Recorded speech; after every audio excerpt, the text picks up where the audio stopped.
Hey, how's everybody doing? We're going to be right back with you. Just a moment. I want you guys to read a little something that's going to be very valuable to you.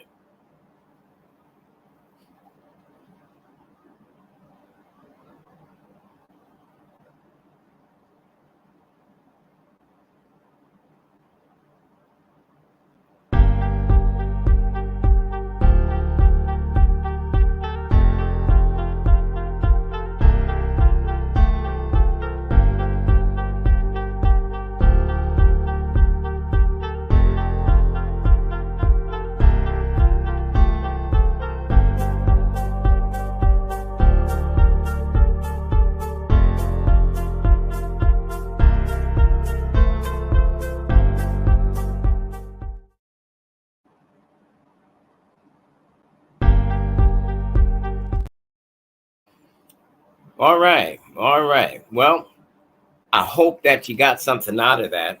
I sure did. Hey, listen. Um, my name is Anthony Murray. I want to thank you for being with us today. I hope that you get something out of this and take the advantage of it because it's going to be loaded. I mean, really loaded. All right. Now, I want you to do something. I want you to go on Facebook. All right. There's a new feature there, and I need you to send up some stars. Yeah, like 200 stars or 5,000 stars, whatever. This helps support this platform and allows us to keep bringing you these programs. So once you do that for us, go to uh, Facebook when you have a chance. All right, because this is going to be recorded on Facebook. It's also on YouTube, right? And really take the advantage and like us, share. I mean, we want to really hit the airwaves and let people know what we have going on. So remember these words: share, share, share, share, share, share, share, share, share, share, share. All right. That's what we want you to do. Hey, I want to thank you guys for being with us. I always like to give you a life insurance minute. A life insurance minute. You know, I was talking with somebody and they are a teacher, right? And they love their job. But you know what was interesting? What they didn't know is that their 403B could actually run out. Yeah, it's not lifetime payout. And so if you have a retirement plan, you need to check that out. If you have a pension, you need to find out what fee they're charging you if there's a fee involved for your pension. Usually with pensions, you don't have to worry about that. But a lot of companies, you know what they did? They transitioned and went from pensions to 401ks. They actually moved a lot of people's money into the 401k. Now, with that said, you're going to have a fee and tax. You don't know what the tax rate's going to be when you retire, right? So that's something to really consider, something to look at. Hey, guys, stay tuned. We're going to be right back with our guest. His name, again, is Attorney Glenn Wagstaff. Now, he is with LSPN, and they are part of the World Financial Group Network. Okay, remember I told you guys before that our network is very wide. It's huge. We have close to 200 companies that we deal with.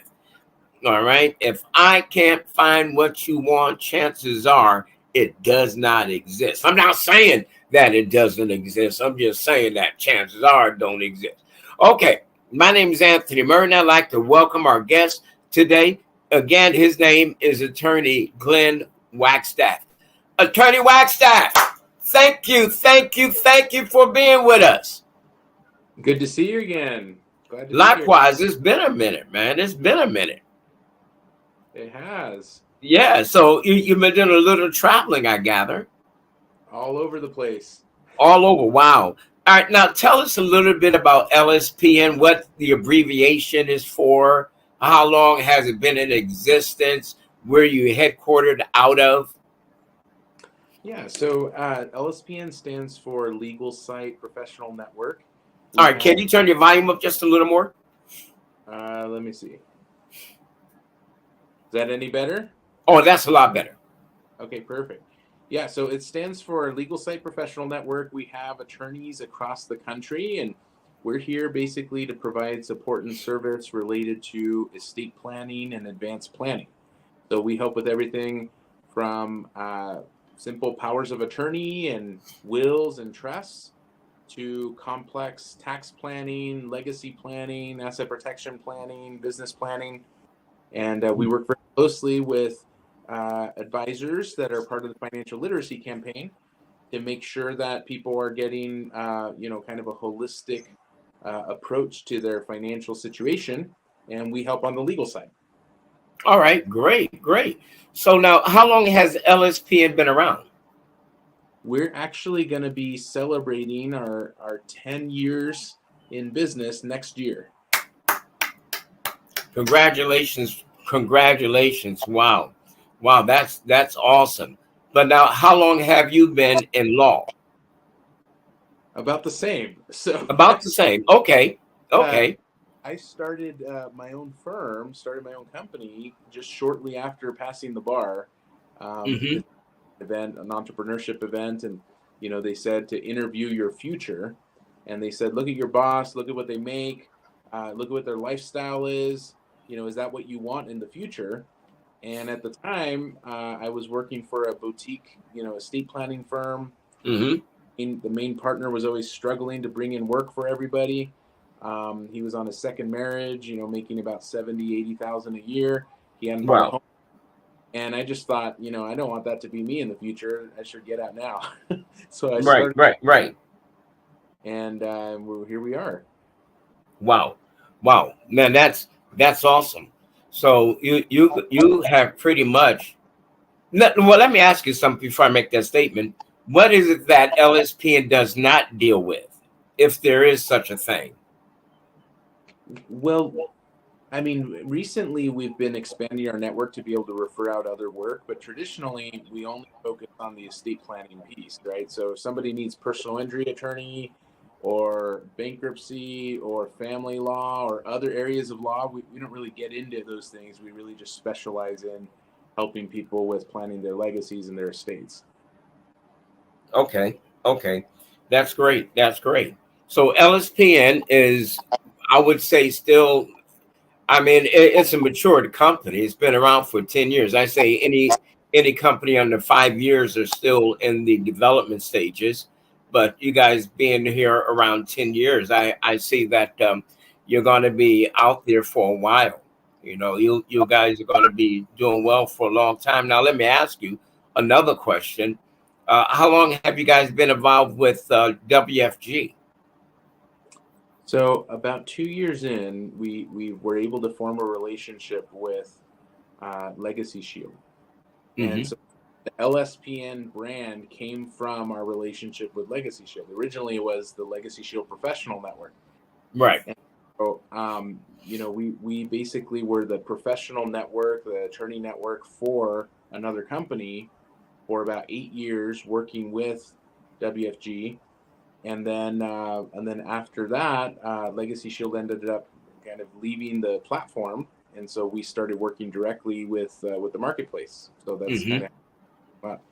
But the firm, the law firm that manages everything for the network, like I said, we're celebrating our 10th year next year, and it's been recognized by several international publications as the top estate planning firm in the country. Wow. And we're actually the largest estate planning firm in the country. Really? So who you're recognized by different magazines or magazines and international publications, and every year we get about 8 or 9 awards from different publications. Wow, I didn't know that. I didn't know. Glenn, you've been holding back, man. You've been holding back on us. All right. So you guys are being recognized nationally and internationally, or are you just doing all right, both national and international? All right. Yeah, So you're working primarily within the country, but you're also expanding outside. Is that it?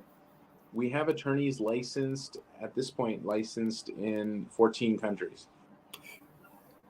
Whoa, 14 countries. That's amazing. Wow. Hey, look, man. Yeah.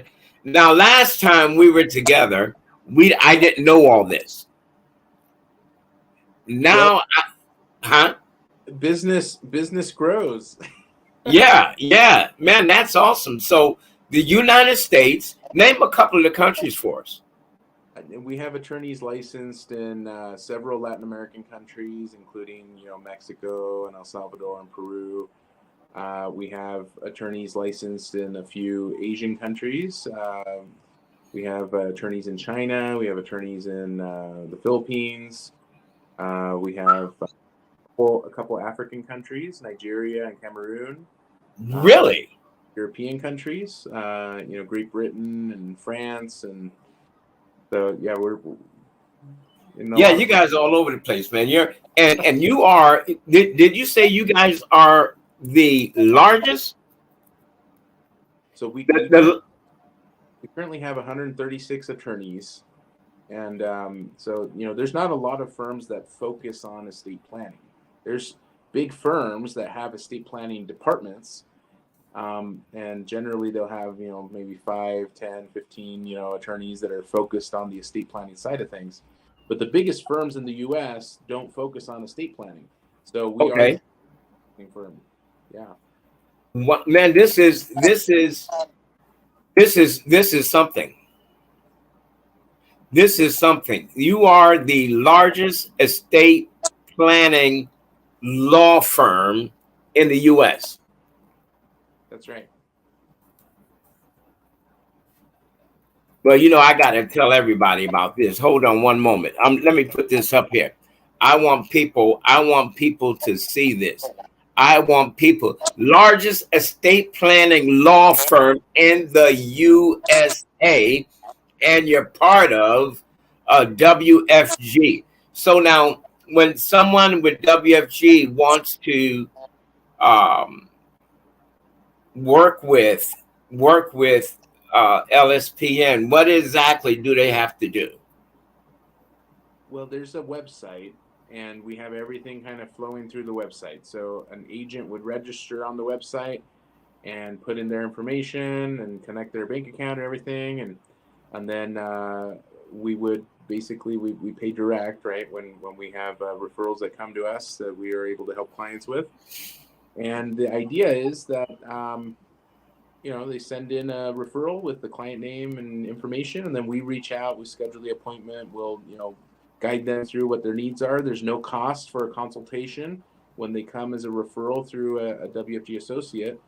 And then if we're able to help with something, then we help. And all of our programs and products that we offer at that point is on a discounted rate because they came as a referral.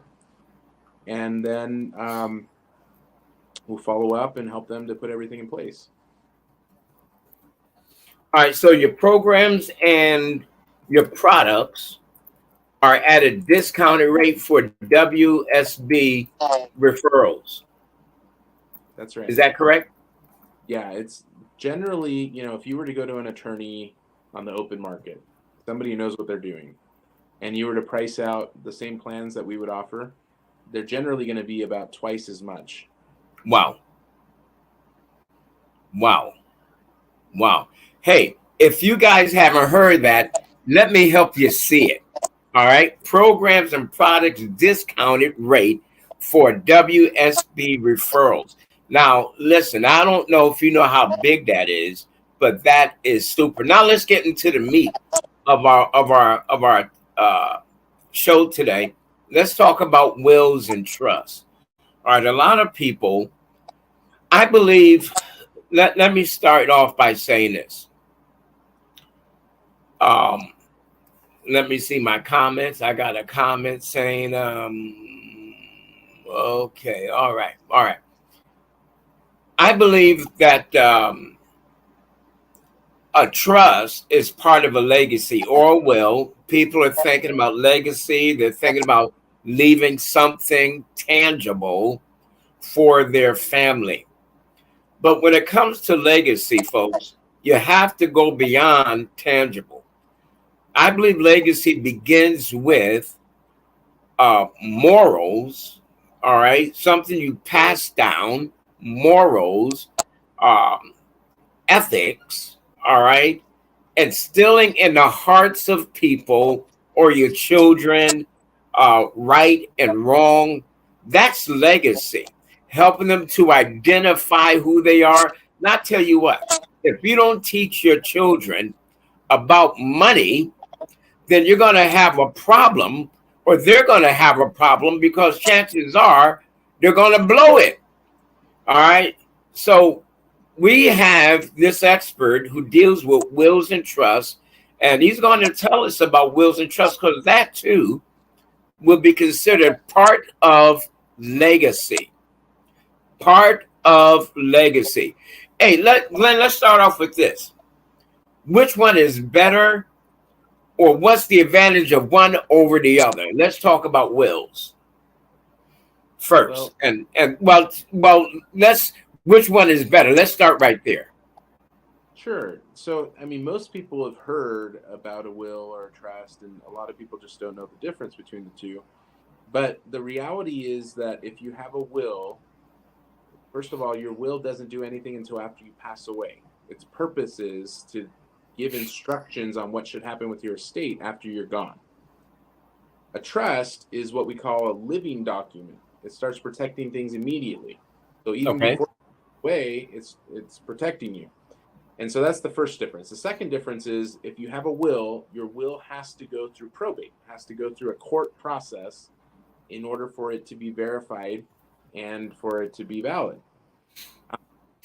There's nothing wrong with that, except that the court process can take a long time. It can be expensive. It can cost a lot of stress on the family. It's very easy for someone to contest in that process, or contest the document. And if you have a trust, the trust doesn't not have to go through that process. It can be administered informally. It doesn't have to go through the court system. So every will go through probate. Mm-hmm. And if you have a trust, hopefully it's structured properly, it does not have to go through probate. Okay. So now a person could actually bypass going to probate, and that's going to save them some money. My mother had a will; she didn't have a trust, and my brother was the executor of the estate, so he had to go to court. I think it was 3 times. Now he was living in Connecticut, so he had to go back and forth. So that was expense there. And then we had to pay the probate court, whatever that fee was. I don't know what it was. But before we got any money, they took their money. Mm-hmm. All right. And so wills are good. And I always tell people this. A will is good. Nothing wrong with a will. All right. But if you want to save money and bypass probate and have more authority over what's going on with your properties, your fortune, your wealth, a trust is the way to go. I think. What do you say? What do you say? Generally speaking, once someone has minor children and real estate, then that's when we recommend having a trust. And if you have real estate and you don't have kids, it's probably still a good idea to have a trust. All right. Real estate and don't. So even if someone does not have children, they should have a trust. Yeah, it's very difficult to transfer real estate without having to go through probate unless you have a trust. Okay. Say that one more time. Very difficult. It's very difficult to transfer real estate to, whatever beneficiary you want to leave it to, outside of probate unless you have a trust. All right. So what if somebody does not have a trust, they have a will, and they have property that they're leaving for their children? Then what? Well, so the first thing is if the children are younger than 18, they can't actually receive anything until they turn 18. Okay. So they're going to have to be appointed as a guardian or conservator for the kids, and they're going to have to report to the court on what they're doing with the assets, with the money, every single year until they turn 18. And as soon as the kids turn 18, then they'll have 100% access to everything, no strings attached. So that may or may not be what you want, right? But that's the process that would happen if you have minor children that would inherit something. And that can get difficult if nobody has the, the authority to claim, let's say, life insurance or something like that until you go to get that authority. Well, if you have a trust, your trustee can claim it right away. They start managing it for the kids until the kids are old enough. Mm-hmm. Now, if you have children and they're over 18, you don't have to worry about that. So if you leave real estate, nobody can do anything with the real estate until they have proper legal authority to be able to manage it. If you have a will or if you don't have a plan, that means that you have to go to court and get that authority through the probate process. But if it's in the trust, then your trustee can just, administer it according to your wishes, more or less immediately. I know when we executed the will, it took I don't know, around 6 months. Around 6 months before everything was finalized. It's been several years now, so I don't remember exactly, but it was around 6 months. So and that was with the will, but with the trust, you have immediate gratification, so to speak. Now, will a trust also cover medical issues? So when you do a trust plan, generally you do multiple documents. So you have your trust, you will also have what's called a pour over will, just in case something's left out of the trust, then the will will put it into the trust. You'll have a financial power of attorney and a medical directive, healthcare power of attorney. And so those documents allow someone to speak on your behalf if you can't do it yourself and you're still alive. And so for medical decisions, you're authorizing somebody to make medical decisions for you. Okay. And that because I know a will has a medical directive. All right. So that really, would you say a will is incorporated into a trust or not necessarily? So when you do a trust, generally you will do a will along with it. It's called a will. Okay. All right. Hey guys, listen. On the bottom of the screen, you'll see scrolling across our workshops that we offer free of charge, Monday through Friday. We cover some of that information in there. These workshops are online. You can get the schedule. Just go to that website right there where you can sign up for the workshop. And if you want more information about the workshops, guess what? You can call me. Holler at me. All right. My office is located right in Rankin, Georgia, or Rincon, Georgia. I don't know why they call it Rankin. It's spelled R-I-N, but it's pronounced R-A-N. Rincon, Georgia. All right. And I'm right on the main road. All right. So I want to invite you guys to visit with me. And if you have any questions, now's the time. Write in the questions. Write them now. Type them in the comments section. Let's take the advantage of this man of wealth. Look, you don't understand the value of having someone as busy as this gentleman to come on our show to inform us and tell us about wills and about trust and the value of a will, the value of a trust. You need this information. So I want to encourage you to share it. Once again, they have the largest estate planning law firm in the USA. And the thing that got me, and I didn't know this before, They're international. International. Wow, man, that's amazing. That's amazing. You know, a couple of weeks ago, are you guys by chance in Kenya or Liberia? Not currently. Not. I like that answer. Not currently. I like that answer. Now, let me ask you something. With your firm, can a person get a will and not a trust? Sure. Okay. What we do is we will guide a client through, their personal situation, and we'll make recommendations on what makes sense for them. They can choose not to listen to those recommendations. There's a lot of people who think that they know better, right? But Right. You'll know what a professional would recommend for your situation, and you can make an informed decision at that point. Okay. Okay. So you're going to pretty much present to them everything. Look, this is what. Well.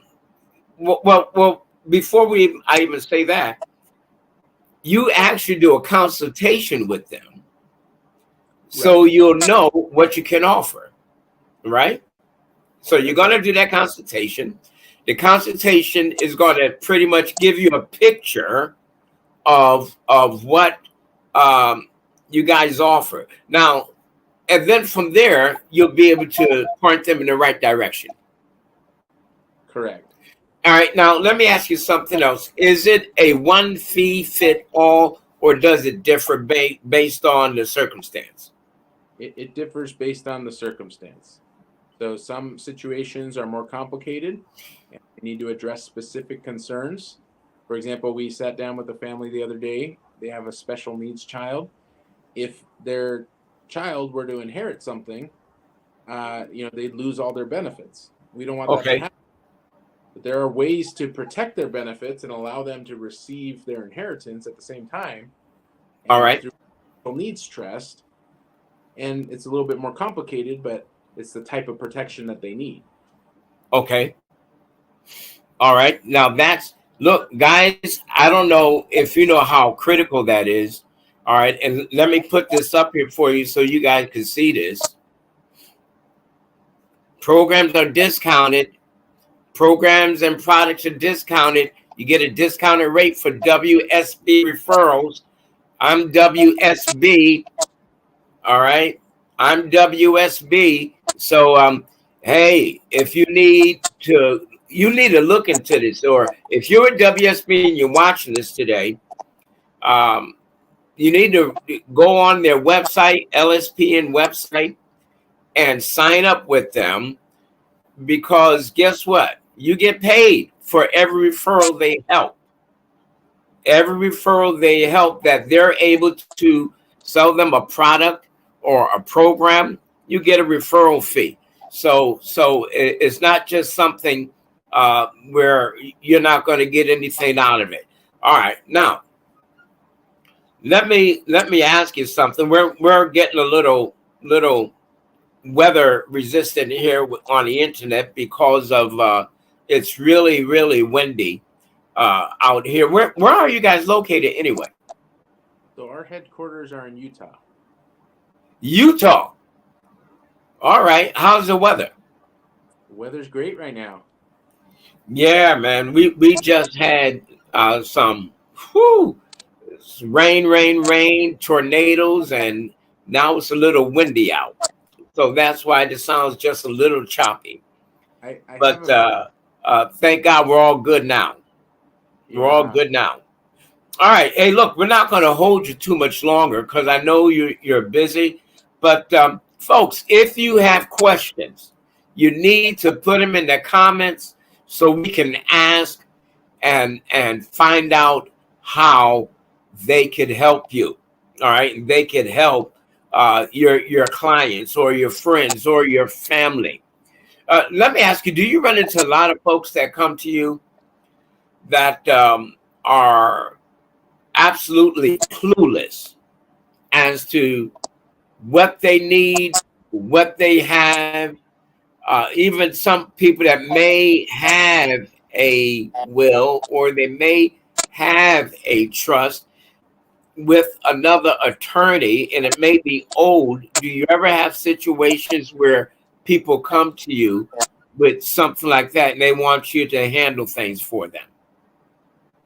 Yeah, all the time. So most Americans don't have a proper plan in place. Many of them don't have anything in place.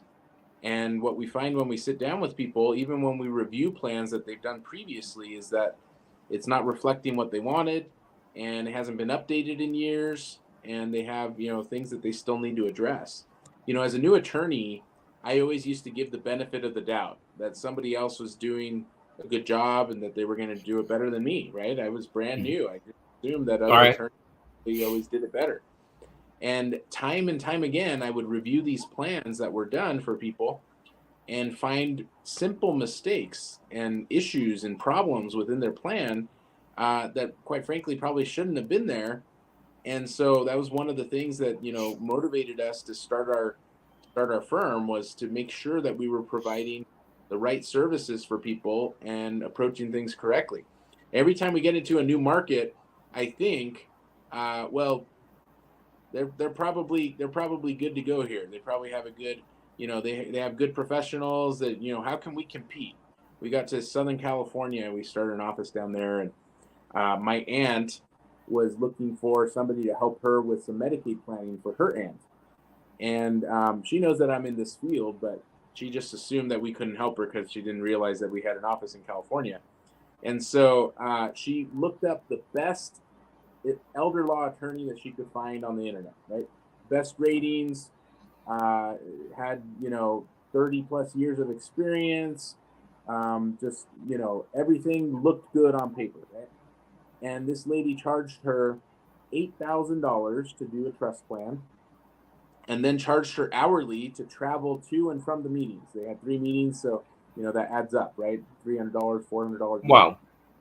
And then she had me look over the plan just to make sure that everything was the way it needed to. She wanted to get a second look at it. And you know what I found in there?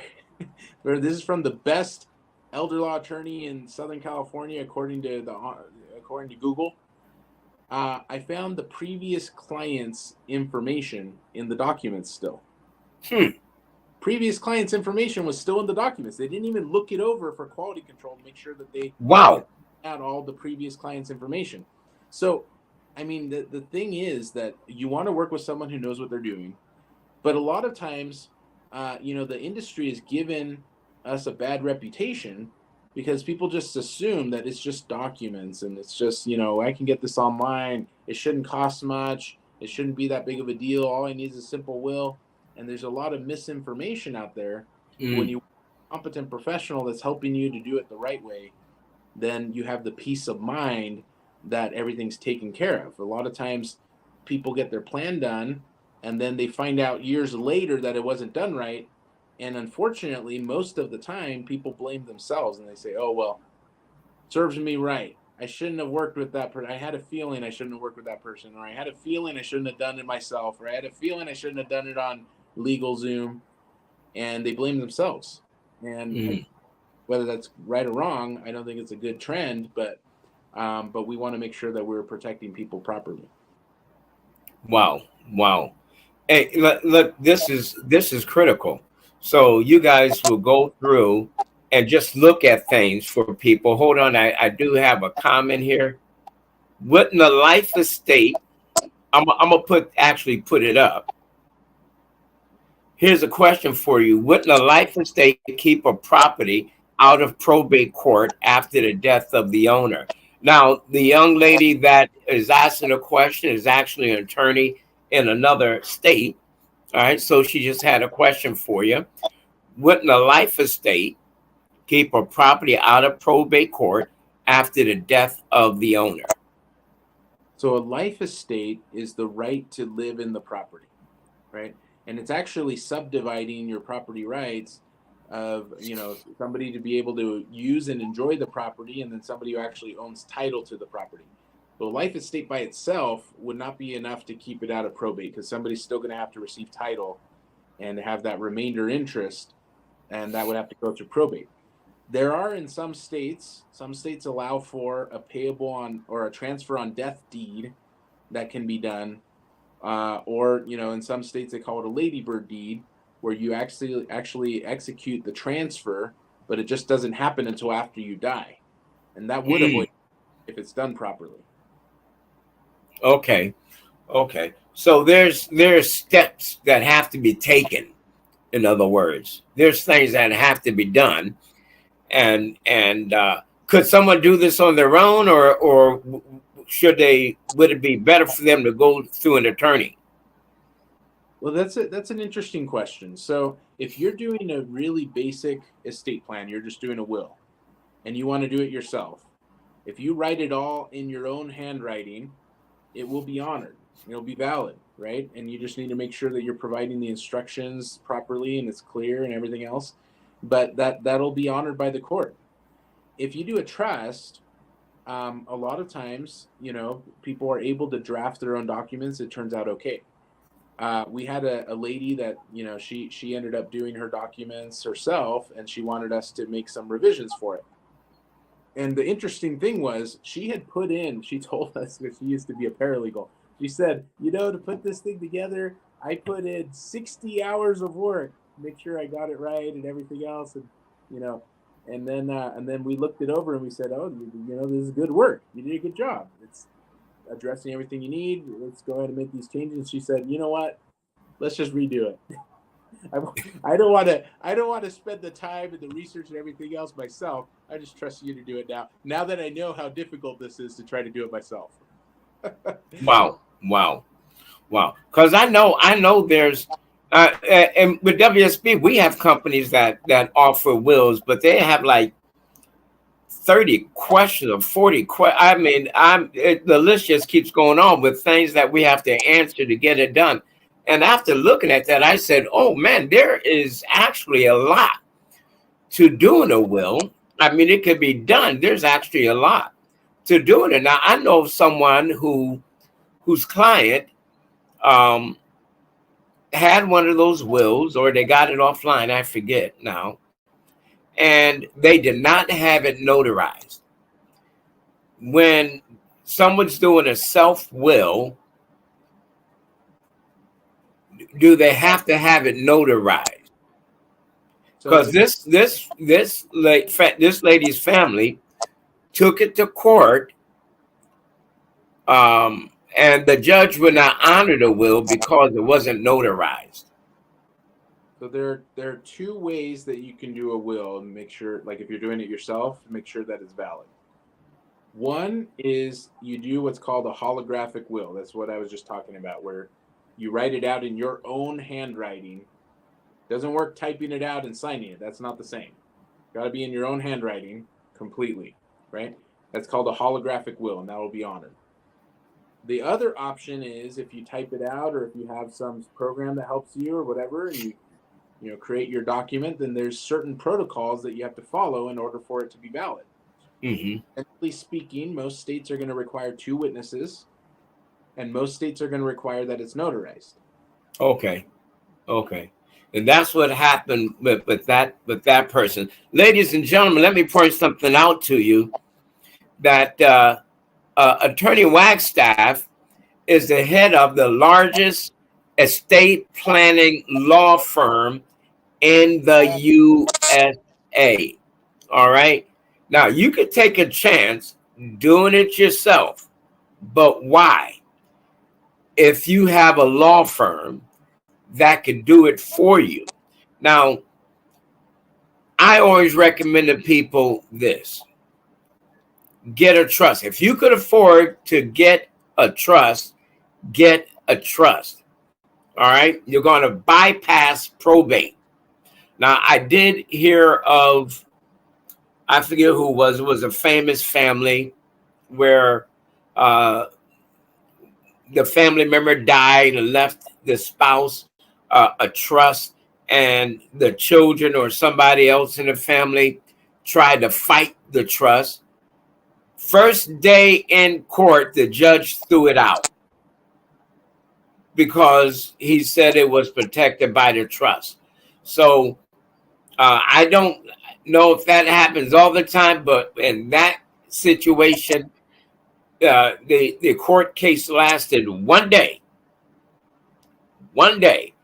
and the judge threw it out.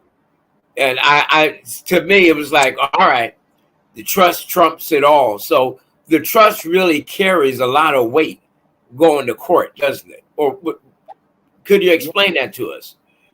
Well, if you have a will, just imagine you have a will and you have to present it to the court for it to be verified and for everything to be followed in it. And the court's going to have a process where they're going to say, okay, well, is this a proper will? Is it correct? Does anybody object to this thing? We have this person that's saying that they're responsible for the estate as the executor. The will names them, but does anybody have any reason why they don't agree with this? And anybody can pop up and say, yeah, I don't agree. It's already in court. That's built into the process. Somebody gets to raise their hand and say that they're not in agreement with whatever's going to happen. Whereas with the trust, in order for anybody to contest it, they have to go hire an attorney. They have to take it to court. They have to start the case, and there's some filing fees involved with that. Mm-hmm. And they have to affirmatively prove to the court that either the trust wasn't done properly, that somebody exercised undue influence on the person that created the trust, or that the person who signed the trust wasn't in their right mental capacity when they did it. They can't prove those. They're not going to have any leg to stand on. And even if they do prove it, if they can't win their arguments, then they're going to be subject to something called a no contest clause, which says that they lose everything that they would have gotten under the trust because they're fighting against the trust. And the other thing that makes it difficult to contest a trust is that the assets of the trust, the trustee is empowered to use those assets to defend the trust. And so, it's very difficult for someone to prevail against the trust if it's done correctly. Wow. Hey, well, right now, my family, we have a will, but I'm telling you, I'm getting a trust. I am getting a trust. And I don't know what's taking me so long. All right, so Glenn, don't worry, you're going to be hearing from me, and now I'm trying to get this done this year. Now, I was talking with somebody who was saying that they really want to get a trust. They have several houses. They're still working, but they have several properties. All right. And I said one thing to him. I said, depending on what you need in the trust determines the price. Would that be pretty accurate? That would be accurate, yeah. But 80% of the time, simple situations, it's going to be pretty standard, and it'll fall in our standard packages. And then if there's something more complicated, then obviously we'll point that out and we'll explain why and so on. Wonderful. Again, let me just mention, folks, largest estate planning law firm in the USA. All right. They're not only national, they are international. Now, let me ask you something, because I know there's more than one attorney watching this. What type of protocol is required if an attorney wants to connect with your firm and be part of LSPN? So we have a lot of opportunities for that. So we have an expanded network of attorneys that are just reviewing, or co-counsel attorneys that can assist with cases. And it's very easy for someone to be able to connect to that network if they just abide by a certain code of ethics that we have.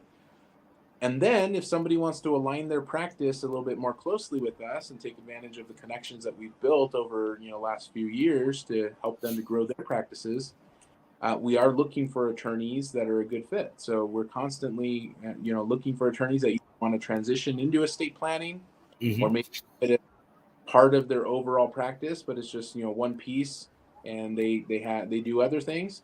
Or somebody that maybe they're an established estate planner and they want to align their entire practice with us. So do you guys charge I may be asking the wrong question. Is there a fee? Is there a fee involved for the attorneys to become part of LSPN? So there's no fee to become part of the network, but once they're part of the network, We have some training that they have to go through, and we have, as they handle cases, then there's a fee split arrangement. So, Okay. Okay. All right. Awesome. Hey, look, I know there's some attorneys, and I asked that question specifically because I know we have some attorneys that's watching today. And guys, what can largest, did I say largest? I even typed it in there for you. Largest estate planning law firm in the USA. That's USA, United States of America. They're national and international and steadily growing, steadily growing.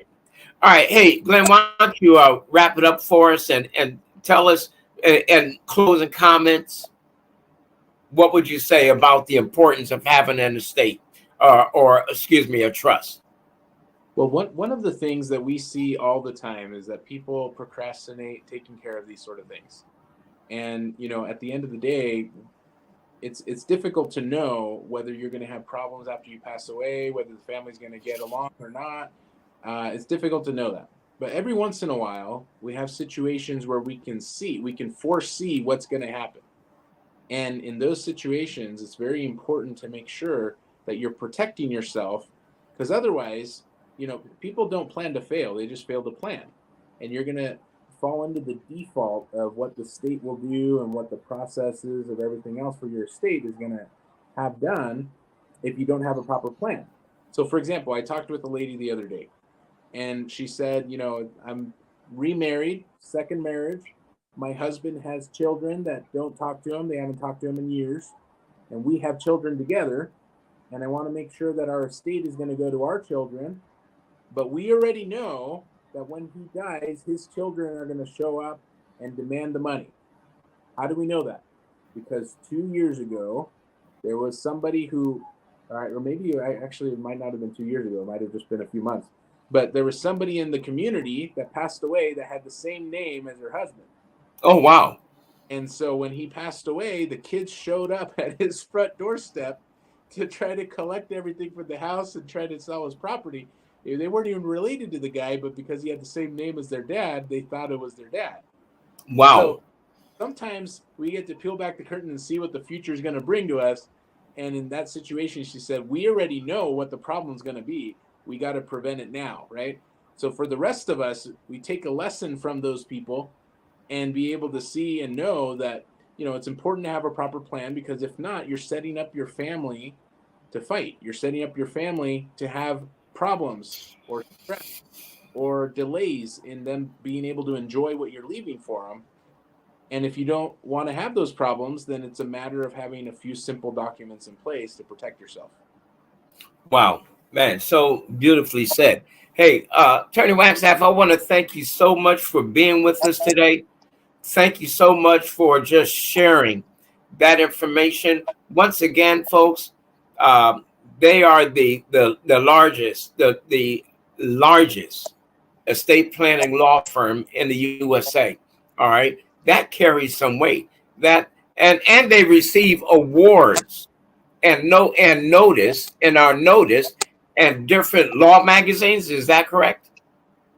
Yeah, legal, financial magazines, trade magazines. Man, oh man. Look, folks, if you want somebody that's going to stand in your corner to make sure things are done right, to make sure that all your I's are dotted, your T's are crossed, get in touch with me. My name is Anthony Murray. You see my information is going to be scrolling on the bottom of the screen, or you can email me. There's my email right there. You can email me, all right? And you can work through WSB. And guess what? Because if you work through WSB, you get a discount. I can't stress it enough. You want to save some money? Look, this is Financial Sense. I'm trying to help you save money.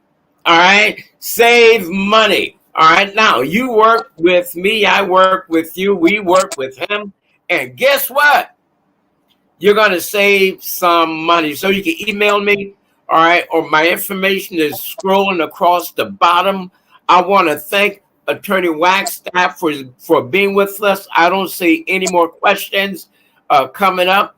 We're going to let you go, sir.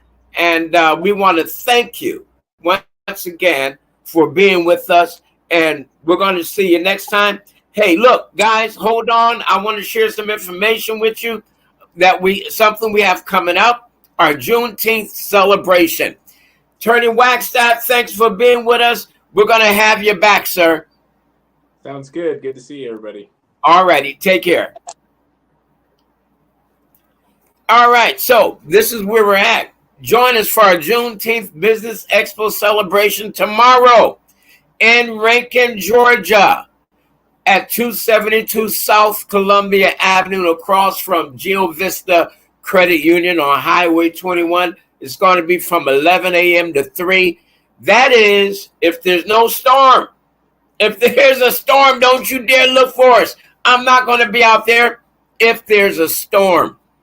But if it's just cloudy, hey, I don't mind. Long as it's not rain, because we're going to have, it's going to be packed. There's going to be vendors. There's going to be someone sharing the history of Juneteenth. There's going to be other businesses there. All right. There's going to be opportunities. Guess what, folks? If you feel you are interested in learning financial literacy or become a part of this worldwide opportunity, I'm looking for at least 3 people that's interested in learning or starting their own financial literacy business with me. I want you to partner with me. I want you to become partners with what I'm doing. That's right. I can't do it all myself. I need people from all over the country. I say 3, but Lord knows I'll take 20. Listen, we are in a season in our world economy where things are transitioning, where people are being replaced by computers and so forth and so on. Don't you know these folks are going to need life insurance? They're going to need wills. They're going to need a trust. They're going to need estate planning. They're going to need everything you could think of. We also offer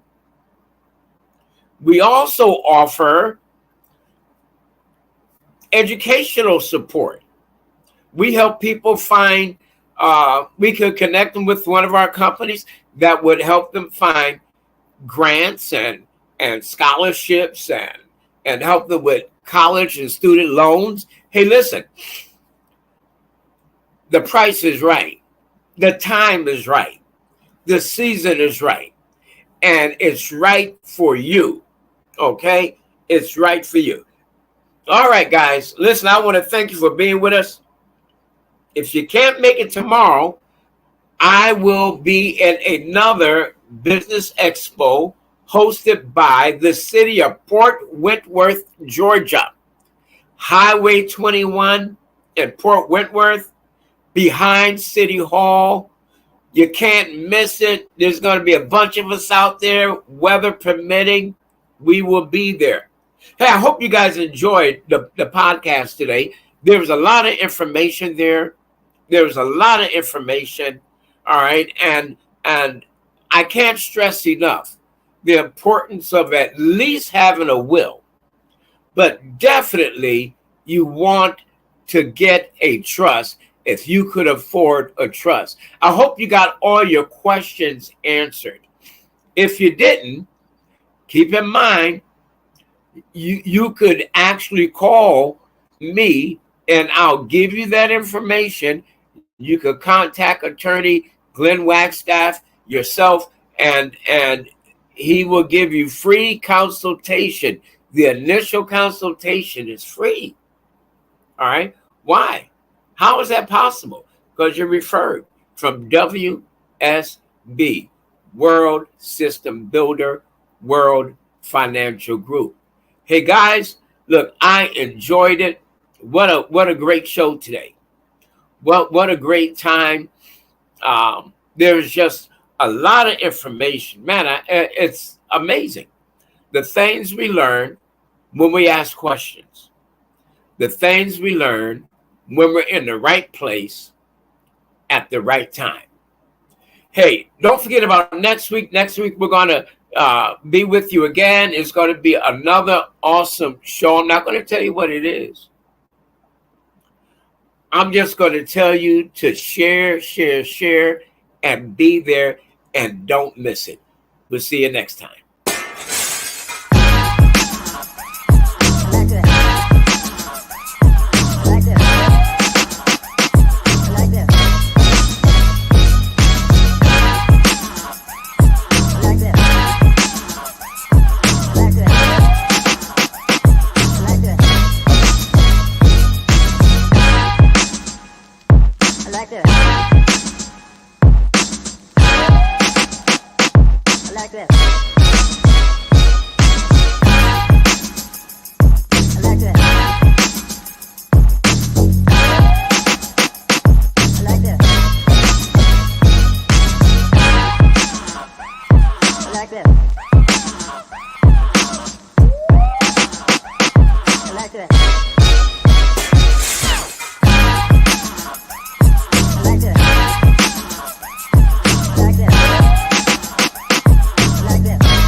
Like this.